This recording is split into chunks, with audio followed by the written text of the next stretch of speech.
Olá, queridos, a paz do Senhor Jesus está iniciando o seu programa Fonte de Fé. Este encontro semanal que nós temos aqui na nossa amada Rede Brasil de Comunicação, onde sempre estamos juntos, meditando na Palavra de Deus, refletindo nas Santas Escrituras, para fortalecer cada vez mais a nossa fé em Cristo Jesus. E para nós sempre é um prazer, sempre é uma alegria ter a sua audiência, ter a sua interação, sua participação direta, não só acompanhando a programação, mas, como sempre temos dito, sendo também um canal de Deus para abençoar outras vidas, já que você pode estar encaminhando, o link não só do programa Fonte de Fé, como toda a programação da Rede Brasil, obviamente, para que seus amigos, familiares, tantos de perto como aqueles de mais longe, possam também ser alcançados por esta bênção que é a programação da Igreja Evangélica Assembleia de Deus em Pernambuco, transmitida por este canal de bênção que é a Rede Brasil de Comunicação. E, nesta oportunidade, estaremos, como sempre, meditando na Palavra de Deus, partindo das Santas Escrituras, trazendo informações e, sobretudo, aplicações para a nossa vida espiritual. E queremos, com a graça de Deus, estarmos meditando sobre o seguinte tema: as desculpas de um escolhido por Deus. Exatamente isso, as desculpas de um escolhido por Deus. E, para tanto, nós queremos lhe convidar para lermos juntos um texto da Palavra do Senhor. No livro do Êxodo, capítulo 4, nós leremos do versículo 12 ao versículo de número 17. Acompanhe conosco na leitura deste texto sagrado. Vai, pois, agora, e eu serei com a tua boca, e te ensinarei o que hás de falar. Ele, porém, disse: Senhor, envia por mão daquele a quem tu hás de enviar. Então se acendeu a ira do Senhor contra Moisés e disse: não é Arão, o levita, teu irmão? Eu sei que ele falará muito bem, e eis que ele também sai ao teu encontro, e vendo-te se alegrará em seu coração, e tu lhe falarás e porás as palavras na sua boca. E eu serei com a tua boca e com a sua boca, ensinando-vos o que haveis de fazer. E ele falará por ti ao povo. E acontecerá que ele te será por boca e tu lhe serás por Deus. Toma, pois, esta vara na tua mão, com que farás os sinais. Glória a Deus. Este texto sagrado que para nós é muito edificante, onde nós encontramos uma grande experiência vivida pelo servo de Deus chamado Moisés, que, sem sombra de dúvida, sabemos ser um dos personagens mais importantes do Antigo Testamento.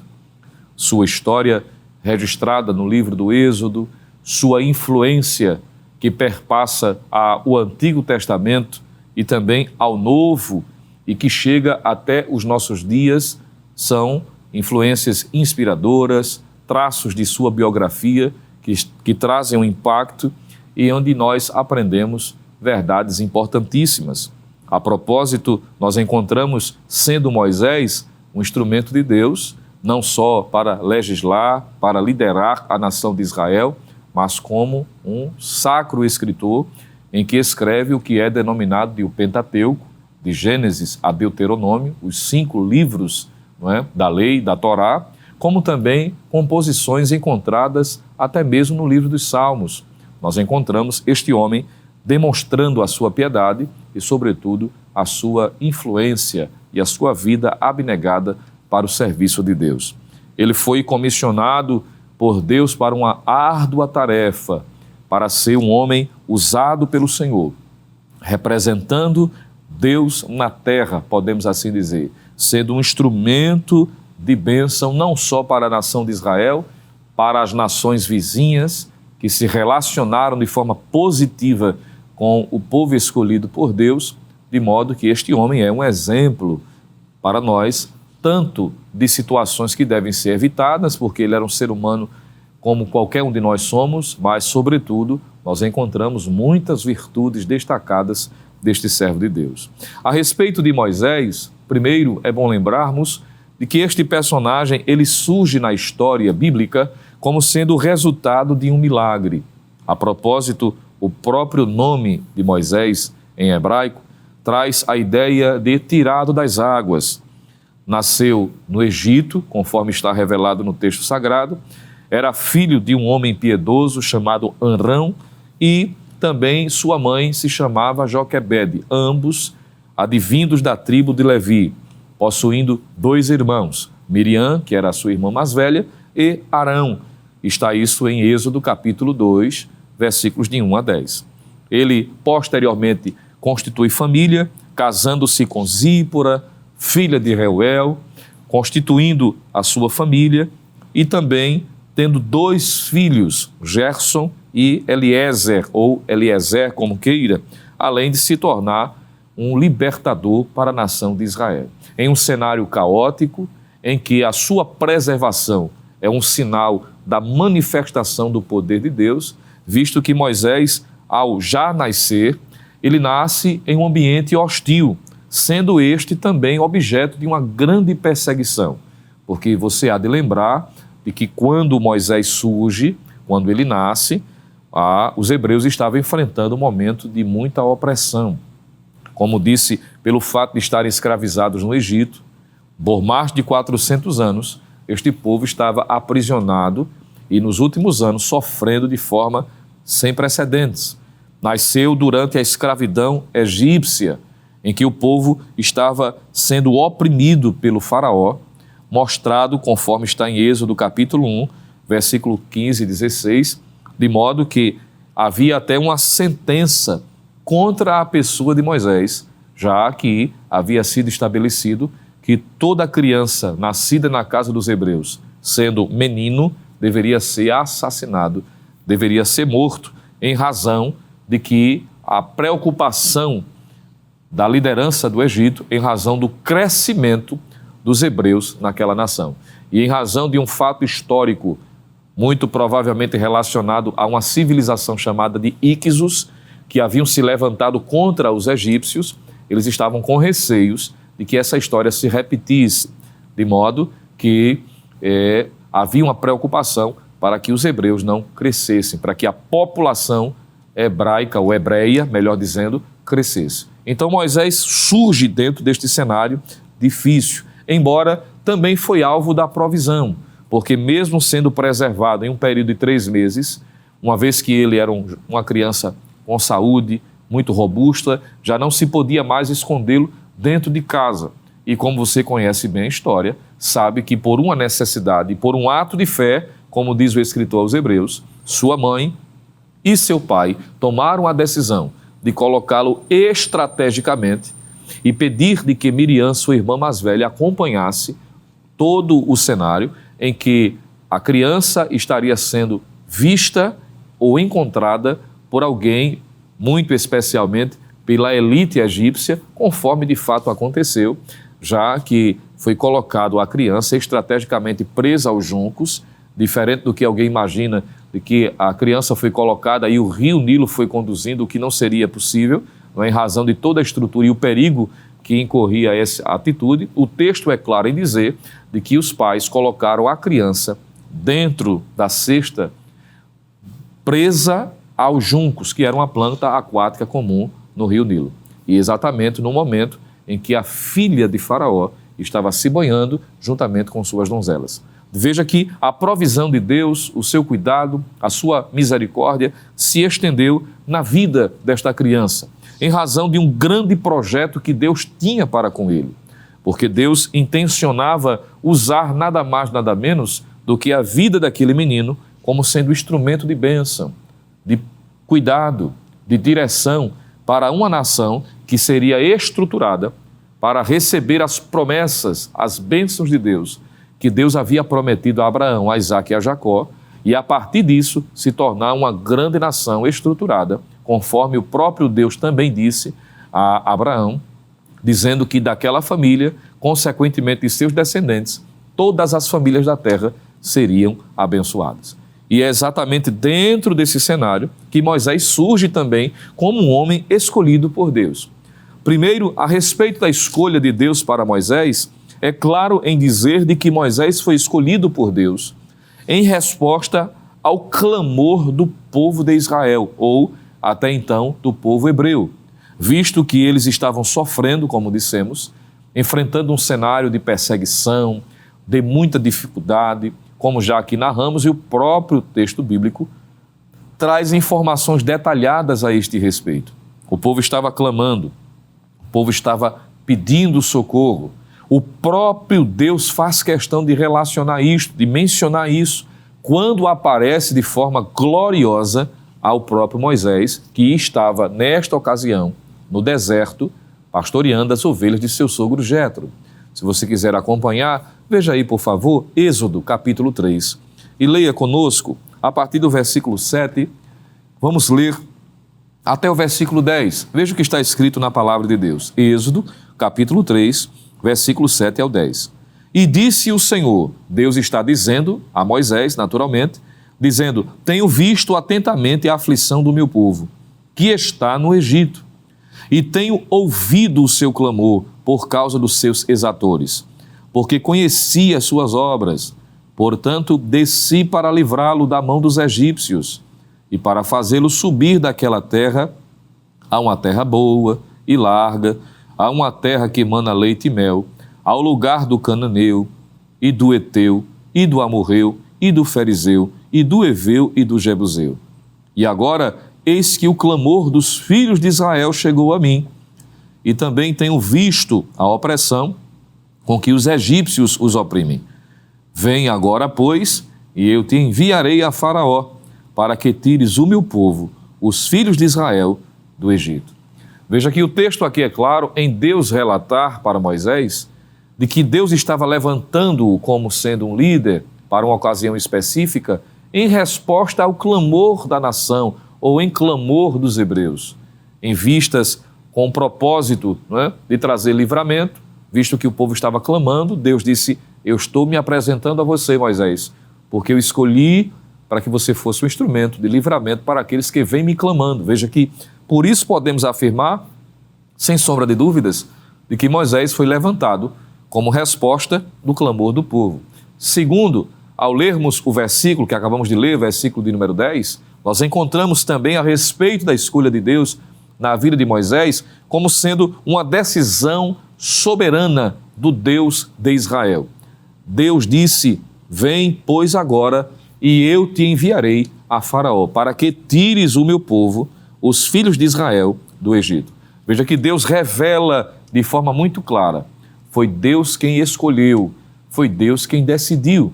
Ninguém foi sugerir a Deus, dar uma dica. Deus escolhe Moisés, ele é a pessoa mais indicada, visto que dentro dessa realidade social e histórica, Moisés era a pessoa menos provável para ter a importância que esse homem passará a ter por cumprir a vontade de Deus. De modo que dentro desse cenário de impossibilidades, Deus decide revelar a sua escolha. E quem é que ele escolhe? Moisés, um fugitivo do Egito, que já estava com seus 80 anos de idade, pastoreando as ovelhas que nem suas eram, mas que Deus tinha algo fortemente em sua vida. Deus decide soberanamente com um propósito glorioso. Deus faz menção dizendo: para que tires o meu povo, os filhos de Israel, do Egito. O chamado de Deus para a vida de Moisés não era para a sua autopromoção, para a sua autoproclamação. Deus não estava chamando Moisés para ter popularidade, ainda que Deus pode fazer isso com quem Ele quer que seja, ou com quem quer que seja. Deus pode fazer, Deus tem esta capacidade, Deus tem essa competência. Mas veja que a intenção principal, primordial, era ser um instrumento de livramento. Doesse a quem doesse, custasse o que custasse. Deus disse a Moisés: tu serás um instrumento de livramento para o meu povo. Era a finalidade, era o projeto, era o propósito.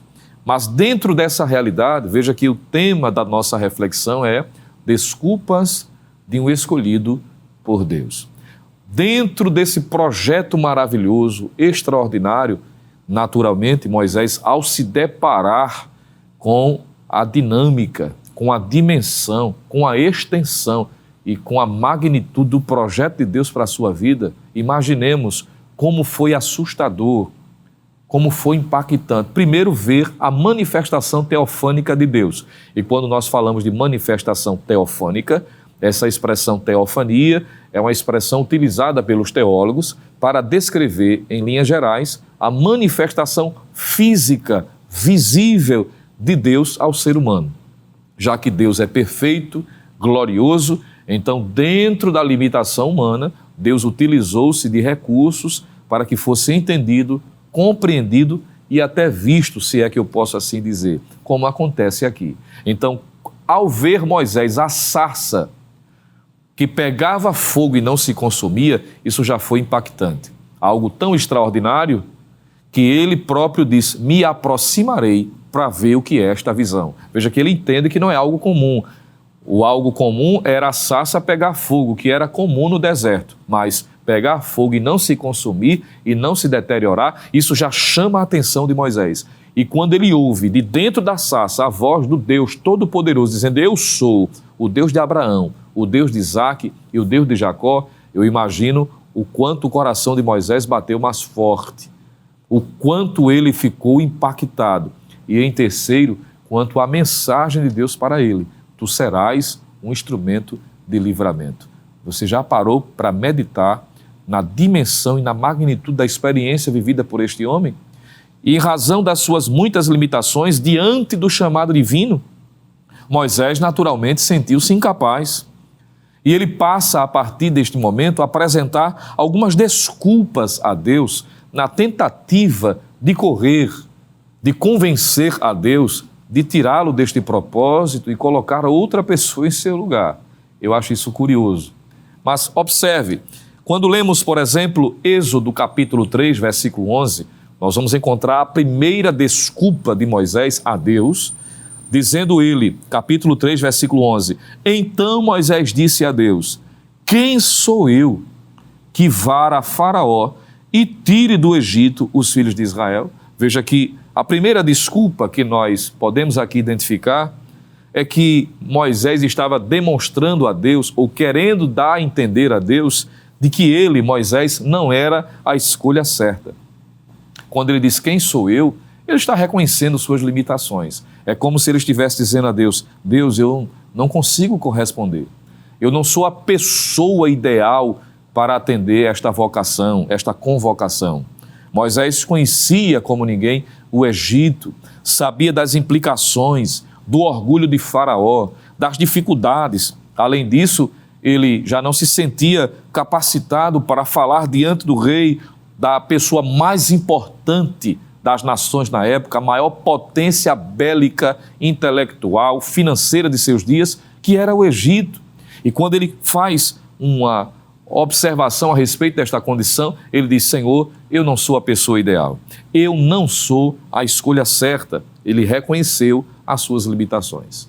Ora, é interessante observar porque essas desculpas sistemáticas que Moisés dá, geralmente são as desculpas que nós damos. Não é? Me permita me incluir, porque nas minhas fragilidades, assim como você, somos tendenciosos em algum momento dar alguma dessas desculpas a Deus. Eu não vou nem perguntar se você já deu, porque eu tenho certeza que sim, não é? E a primeira desculpa que Moisés disse é, eu não sou a pessoa certa. Até esse ponto, reconhecer, isso é saudável, mas é entender de que, pelo fato de nós não termos em nós a condição, a capacidade humana, intrínseca, não é? Que vem de nós mesmos, isso não é impeditivo para Deus usar aqueles que ele escolheu para fazer determinadas tarefas de forma específica. E em razão essa tentativa de dar essa desculpa como impeditivo, ele ouviu uma resposta de Deus muito clara. E o que eu acho interessante é que esse padrão vai se repetir capítulo 3 e também capítulo 4. Na medida em que Moisés dá desculpas, Deus dá respostas, mostrando que não se deixará convencer pelas desculpas de limitações de Moisés. Quando Moisés disse, eu não sou a pessoa ideal, eu não sou a pessoa certa, Êxodo 3 e 12, Deus responde dizendo, eu serei contigo. Que coisa maravilhosa. nós encontramos o argumento divino dizendo: Moisés, eu sei que por você mesmo, você não é a pessoa ideal. Mas o segredo não é você, Moisés, é quem vai com você, é quem está com você.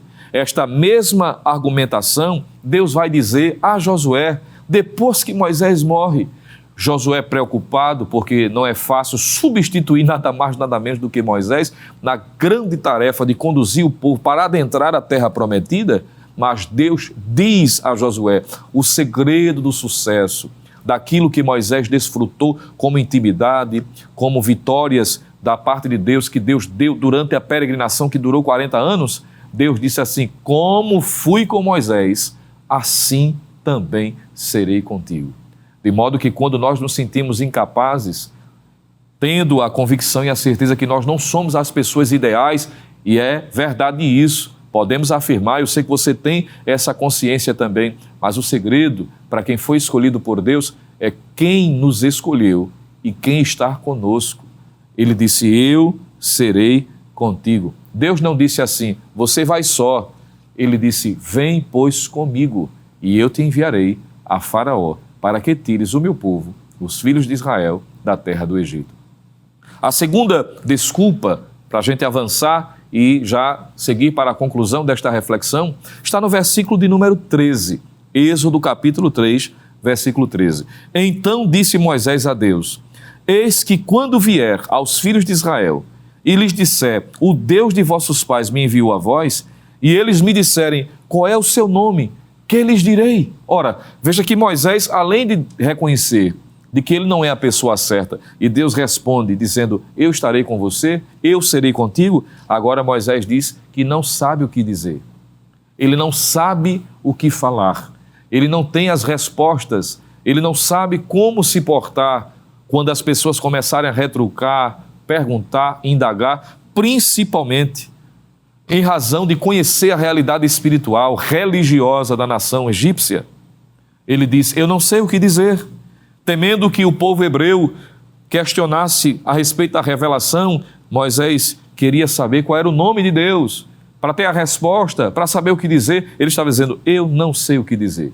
Então Deus responde para ele, Êxodo 13, 14, assim dirás. Veja que Deus está respondendo dizendo: não, Moisés, o fato de você não saber não significa dizer que eu vou abrir mão do projeto. Eu vou lhe ensinar o que você vai dizer. A sua limitação vai ser suprida pela minha ação, pela minha graça divina. Glória a Deus por isto. Porque podemos contar com o direcionamento, com a didática, com a pedagogia divina. Ele nos ensina quando nós nos esbarramos com as nossas próprias limitações. E Deus diz a ele: assim dirás.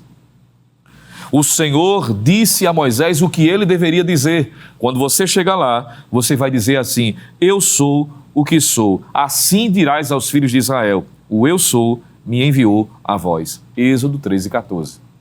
Moisés, não satisfeito, ele segue insistindo, e agora no capítulo 4, versículo 1, além dele ter dito que não era a pessoa ideal, que não sabia o que dizer, ele vai insistir, dizendo: Deus, mesmo eu dizendo isso que o Senhor está me ensinando a dizer, eu sei, eu conheço, Deus. Eu sei que as pessoas não vão acreditar em mim. Isso está em Êxodo, capítulo 4, versículo 1. Eles não vão crer em mim. Eles vão dizer: o Senhor não te apareceu. Isso é coisa da tua cabeça, Moisés. É a idade que chegou. É porque você não está mais compreendendo. Está faltando discernimento. Moisés disse a Deus uma terceira desculpa, dizendo: não vão acreditar em mim. Ele temia a incredulidade do povo e, respectivamente, do povo egípcio. Mas a resposta de Deus para ele foi: deixarei sinais. Glória ao nome de Jesus. Deus testificou, e você pode ler isso nos versículos 2 a 9, eu não vou ler para ganharmos tempo, mas você pode anotar e meditar posteriormente, porque você vai ver Deus dizendo, demonstrando, primeiro com a vara que Moisés tinha nas mãos, dizendo: o que é que tu tens nas mãos? Joga no chão. E a Bíblia diz que ao jogar no chão, a vara se tornou serpente. Deus disse novamente: pegue ela pela cauda, e quando ele pegou pela cauda, se transformou numa vara novamente. A segunda vez, nós encontramos Deus dizendo para ele: coloca a mão no teu seio, ou seja, no seu peito, no seu tórax, e quando ele colocou a mão, e tirou, a mão estava leprosa. Deus mandou ele fazer esse ato novamente e quando ele tirou a mão já não estava leprosa. Sabe o que é que Deus estava dizendo? Eu vou marcar, eu vou deixar sinais, eu vou comprovar e vou trazer autenticidade ao teu chamado. Eu vou autenticar, eu estou contigo, eu vou confirmar que tu és de fato um escolhido por Deus. Quero dizer a você, para finalizar, de que você não deve temer pelas suas próprias limitações. E finalizo citando esta frase: suas limitações não são barreiras para Deus, porque Deus é poderoso para superar todas as dificuldades. Não dê mais desculpas a Deus, como sendo impeditivos para Deus não realizar aquilo que Ele deseja fazer em você e através de você. Que possamos fazer a oração ou a declaração de Isaías, ao ser convocado por Deus, tendo a consciência de uma convocação e uma necessidade, ele disse: eis-me aqui, envia-me a mim. Você tem coragem de fazer esta oração? Vamos fazê-la nesse instante, agradecendo a Deus pela sua palavra e nos submetendo ao projeto divino, ainda que aos nossos olhos pareça tão glorioso a ponto de nós não nos incluirmos nele, mas se Deus lhe chamou, ele se responsabiliza. Pai, no nome de Jesus, queremos te dar graças por tua fidelidade, pela tua palavra, pelo ensinamento das Escrituras, por aquilo que tu és poderoso para fazer, para chamar, para convocar pessoas que, dentro de uma realidade humana, são as mais improváveis. E entre estas, Senhor, tu tens escolhido aos teus servos, aqueles que estão sendo tocados pelo teu Espírito Santo, pela tua palavra nesse instante, que eles sejam fortalecidos, para que eles reconheçam a tua grandeza e que entendam que as suas limitações não são barreiras, porque quando o Senhor assim menciona e conscientiza a respeito de um projeto, o Senhor sabe a limitação de cada um. E a despeito do nosso demérito, o Senhor assim nos usa para a glorificação do teu santo e poderoso nome. Continua abençoando-nos, é o que nós estamos te pedindo e te agradecendo no nome de Jesus. Amém, amém, amém.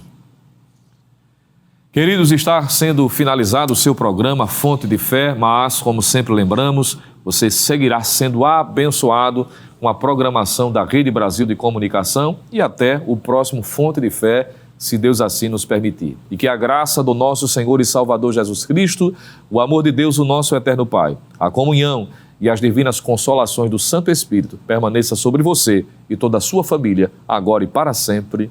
Amém.